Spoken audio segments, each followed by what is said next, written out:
Welcome to Iceland. My name is Gylfi, and I will be your guide today as we explore the village of Ólafsfjörður, located in a narrow fjord on the north coast. And we start with a classic question. What do Icelanders think of when Ólafsfjörður is mentioned? Icelanders over 50 will likely associate the village with the old mountain road, and young people are more likely to remember the village in the context of road tunnels, since its history has been shaped by transportation or the lack thereof. And Icelandic football enthusiasts might still remember the day when the German football team Hamburger came to Ólafsfjörður to play against the home team in the European Club Championship, which is of course one of the stories in this video. So welcome to Ólafsfjörður.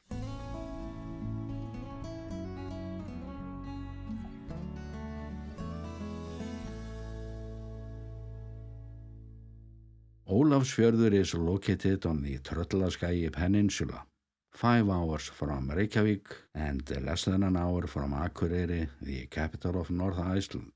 The village is named after the fjord of Olaf. So what kind of people would form a settlement that could only be visited by sea until the mid-19th century, when they finally got a terrible mountain road that was only usable a few months a year? And as often before here in Iceland, the answers about the locations have to do with food sources. And in this case, the proximity to the best fishing grounds in the north. And the fjord has a little bonus feature, or this extremely valuable lake, Lake Ólafsfjarðarvatn. This is not a typical lake where you can go trout fishing. This is a stratified lake with layers of fresh water, salt water, and it has even warm layers from geothermal springs. So the catch of the day didn't just have to be trout, it could be Atlantic cod, herring, and many other saltwater species. But the lake acted as a kind of storage, and when weather conditions prevented traditional fishing, the lake was always there. And fishing through the ice over the winter was always an option, no matter how rough the winters were. A lake like this was extremely valuable asset to stay alive. And because of these unique layer features, the lake is on the Natural Heritage List. And the village was formed around food. When the local fishermen started to produce salt fish locally in 1880, the settlement started to grow around the jobs. And in 1905, Ólafsfjörður became a certified trading post, although they didn't get a proper harbor until the 1940s. And they always had to put up a fight when it comes to transportation. And this map explains the situation quite well. It was in the 1950s when they finally got the first hopeless highway at an elevation of 400 meters, which is a lot around here. So it was only a summer road. So a shopping trip to Akureyri was a major journey, and ferries back then were only good for transporting goods and fish. And the village had grown to almost 1,000 residents in the 1950s, from plenty of fish, plenty of work, and plenty of money. And with strong arguments like the productivity of the village, they wanted a permanent road connection. And the government had no such plans. The locals had, however, concluded that it was technically possible to make a cliffside road 200 meters above sea level to open a way into Eyjafjörður. So they launched a fundraiser to pressure the government to construct what would become the worst highway in Iceland's history. And the word impossible just didn't sit right with them. So they raised enough money to make the first kilometers of the road, or just enough to put serious pressure on the government, which was an excellent plot that worked out perfectly, although the road didn't open until 1966. And I'm covering the construction story in a separate video due to its nature. And it's also a dramatic story. After 4 fatalities and numerous other accidents, and thousands of avalanches that had to be cleared from the road, not to mention the rock slides and the mudslides, it became clear that the future of the village would never depend on this cliffside road. And when we look at it today, we ask ourselves, how could we do this trip? However, we are not looking at this road as a mistake back then. This connection placed Ólafsfjörður on the Icelandic road map for 11 months of the year, instead of 2, maybe 3 months. And when road tunnels finally became an option, it was the history of the old road that made the Ólafsfjörður tunnels a priority project in a new Icelandic tunnel project. And it was in 1991 that the villages celebrated the new road tunnels. And although they are only single lane and therefore outdated, they are still in full use, connecting the village to the Eyjafjörður region. And the next village to the west on the Tröllaskagi Peninsula, Siglufjörður, they also wanted tunnels. And tunnels they got, and 2 of them actually. The Héðinsfjörður tunnel project connected Ólafsfjörður and Siglufjörður through a remote fjord that most Icelanders hadn't even heard of until we could suddenly drive through it. And this project was huge and expensive and heavily criticized for benefiting only 2 small communities. But that criticism is no longer heard. The tunnel project opened many options for travelers, and the Arctic Coastway is the best example. And Ólafsfjörður became a town by the road, no longer this end station, and one might think that this was it. The townspeople would be happy ever after, but that wasn't the case. So this is where the plot thickens. The Icelandic government has been centralizing power over the recent decades by reducing the number of municipalities. There are often strong economic reasons for this approach, so the government has used all kinds of polite political bribes to soften up the innocent country people, to make them vote for a merger. And the price for the tunnel project was the merger of the villages Ólafsfjörður and Siglufjörður, which became the united municipality of Fjallabyggð. So the tunnels evolved into a kind of sociological experiment. And such reports have already been made due to how things turned out or not. Because on this side of the tunnels, in Ólafsfjörður, there was and still is enormous dissatisfaction with the merger, which didn't turn into the unification many hoped for.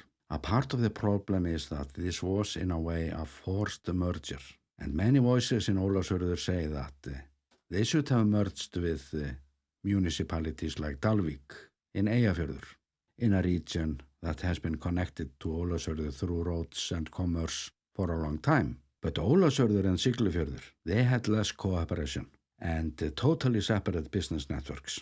And in terms of general development and tourism, they were even further away from each other.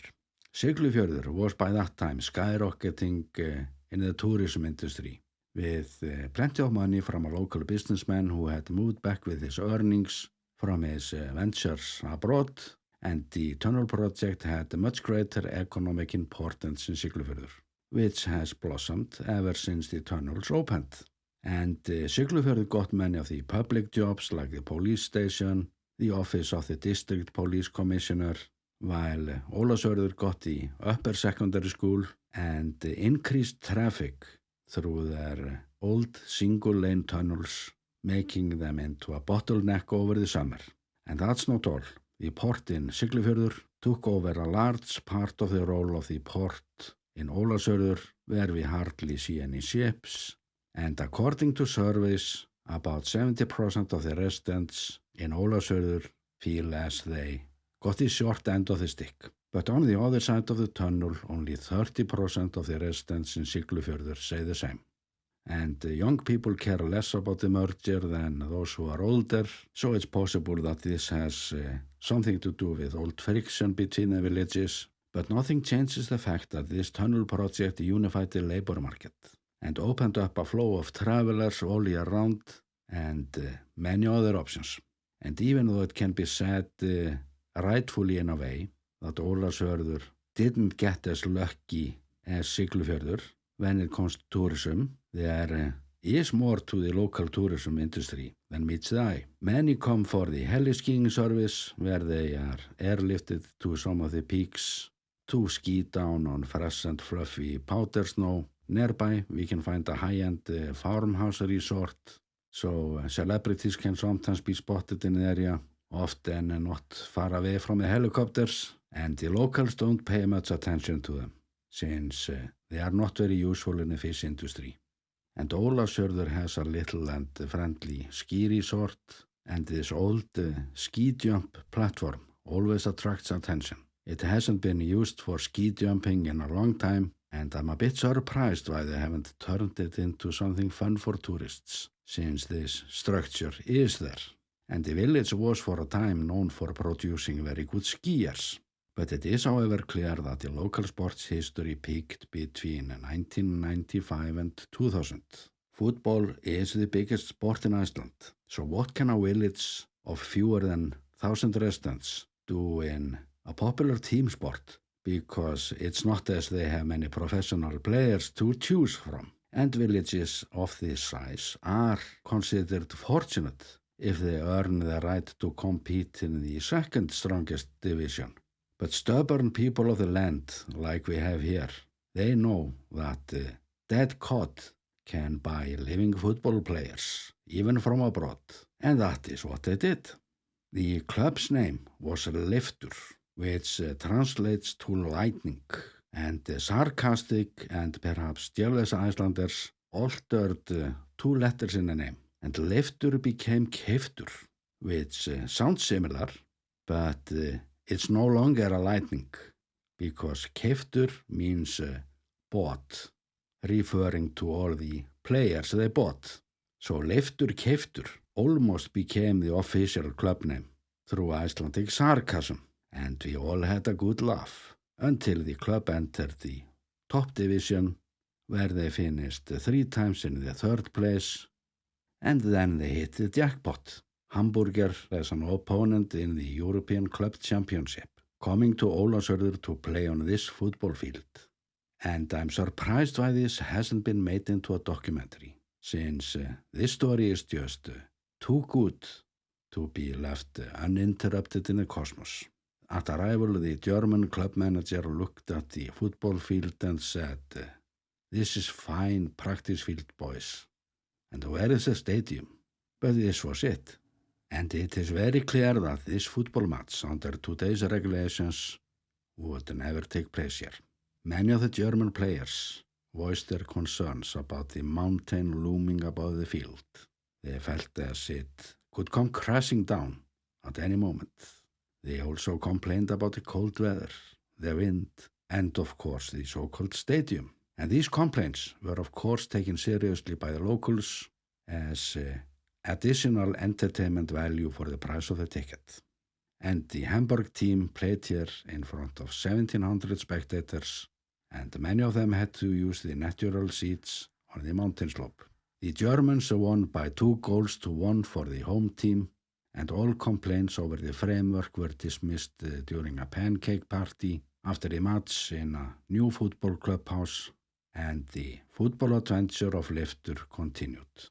Later on, 80% of the villagers followed the team to Reykjavík to play the Icelandic Cup finals, where they lost, but they brought great excitement and joy to the community while the money lasted, and after that, the last of the energy went into saving the team from bankruptcy.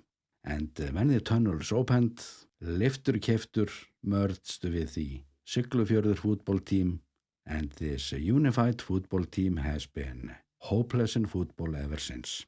And I love this story. It's a symbol of a strong mentality and Icelandic optimism, which has the tendency to be a bit extreme. So let's get back to Ólafsfjörður today. And one might ask, isn't Siglufjörður a better pick when it comes to accommodation and such? But these are such different villages. In Siglufjörður, if the weather is good, it gets me in the mood to sit down and have a beer. And when I'm in Ólafsfjörður, I'm more in the mood for go fishing or filming the wildlife. And this is just a more natural village, less saturated from tourism. And visitors can of course go fishing there in this strange lake. and many of the summer activities are sea-based, like jet skis. And this time with a whale bonus, which actually turned out quite bad. The whales beached themselves. And I was there the whole time, testing a new drone. And the rescue workers saved every one of them, which was an amazing achievement. And I'm linking to my video about that. So this is one of the places where you have to keep your eyes open when you look over the ocean. And when I did my TripAdvisor test, I found out, as often before, that someone needs to step in and do some updates. This is a fantastic town for winter activities. The local museum gets fairly good comments, and there are actually quite many accommodation options available. The local campsite is beside the swimming pool in the middle of the village, which is very convenient. And when I did my real estate test, where I can see all properties sorted from zip codes, and I found 30 properties for sale, which is the same number as I found in Dalvík, 15 kilometers away. And Ólafsfjörður, which is half the size of Dalvík, has way lower real estate prices. So these 15 kilometers between the villages are longer than the number suggests, because the tunnels are single lane and they do not bypass all the avalanche hazards. The real estate price in Ólafsfjörður goes rarely over 2,000 euro per square meter, often below 1,500, which is extremely low in Iceland. So we end up talking about the unification again. Siglufjörður was a herring village that went through a huge downfall, but they have recovered from that, and the downfall of Ólafsfjörður came later. And a part of the problem is the fishing quota system, but I still think that Ólafsfjörður will renew itself little by little. Here are incredibly hardworking people who took transportation matters in their own hands, and they've been involved in all kinds of pioneering activities throughout the years, and experimenting has always been a big part of the local mentality. The fight for improved transportation continues, but I don't see a new tunnel connecting Ólafsfjörður with Akureyri coming soon. I would say 10 years plus, unless we change our approach with the road tolls and such. And that story will be a topic in a separate road tunnel video that I'm working on. And when it will be online, I'm going to link to it from the video description, which has already links to the nearby villages. And after I have uploaded a few more videos in this video series, I will link them all together through a homepage, since this is a huge project. And as always, you can see ways to support this effort of mine in the video description. And you can also find merch there, like high-resolution images from the towns I'm visiting. And I hope you enjoyed this tour with me. The next video will be online soon. And until then, I'm sending you best regards from my home country, Iceland.